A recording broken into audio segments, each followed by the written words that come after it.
Detective Mira Lane entered the silent apartment, her senses alert to every detail. The living area was immaculate, untouched by chaos.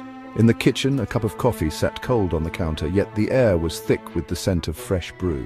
The coffee machine's display blinked. Brew cycle finished just 10 minutes ago, but the cup was icy, a contradiction that screamed for attention. Mira signaled forensics, knowing this detail was no accident. Someone wanted to mislead the investigation to fake a timeline. The cold coffee was a deliberate deception, not a careless oversight. The killer had tried to manipulate time, but overlooked the simplest clue. Mira saw through the illusion. This cup was the key. The case had begun, and the first crack had already appeared. Mira found Lila Dean on the sofa, looking peacefully asleep, untouched by violence. The apartment was locked from the inside, no forced entry, no struggle. Everything was perfectly in place, almost too perfect, but Lila's laptop and phone were missing, a glaring anomaly. In suicides, electronics are left behind. Their absence pointed to someone else's involvement. The thief had taken only what mattered, leaving no mess. Mira suspected poison. No struggle, no marks, just silence. The killer used trust, not force, to stage this scene. The cold coffee, the missing devices, the untouched room. All pieces of a calculated act. Mira's instinct screamed murder. She needed to prove it before the evidence faded. Back in the kitchen, Mira noticed 2 washed cups and plates. Lila lived alone. One cup bore Lila's lipstick, the other was clean. Someone had shared coffee with her before she died. A crumpled napkin on the floor revealed 2 initials. J.B. Mira recognized them instantly. Julian Banks, Lila's ex with a history of stalking. The evidence was damning.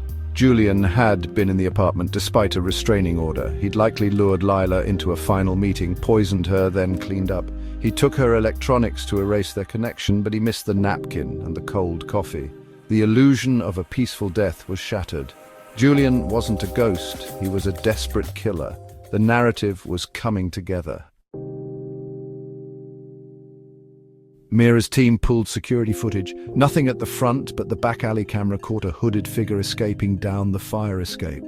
The face was hidden, but the red soles of the sneakers flashed in the darkness. Mira checked Julian's social media. There he was, posing in red-soled designer shoes. The match was undeniable. Julian had tried to erase his tracks, deleting a video posted the night of the murder. Panic was setting in. His digital trail betrayed him. The red soles and missing video were the final links. The evidence was mounting, and Julian was running out of places to hide. The digital world had exposed him. The net was closing fast. With evidence in hand, Mira's team arrested Julian Banks. In his phone's drafts, they found an unsent confession. "I just wanted to talk. I never meant for it to go this far. I brought the coffee. I'm so sorry." The message confirmed everything. Julian had brought the poisoned coffee as a peace offering. The cold cup was never hot. The fresh brew was a ruse. The toxicology report sealed it. Cyanide in the coffee, death within minutes. Every clue fit. The motive, the method, the cover-up.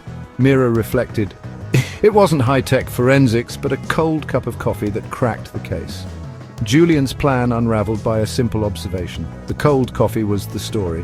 Justice for Lila began with a single chilling detail. Sometimes the smallest clue is the loudest truth.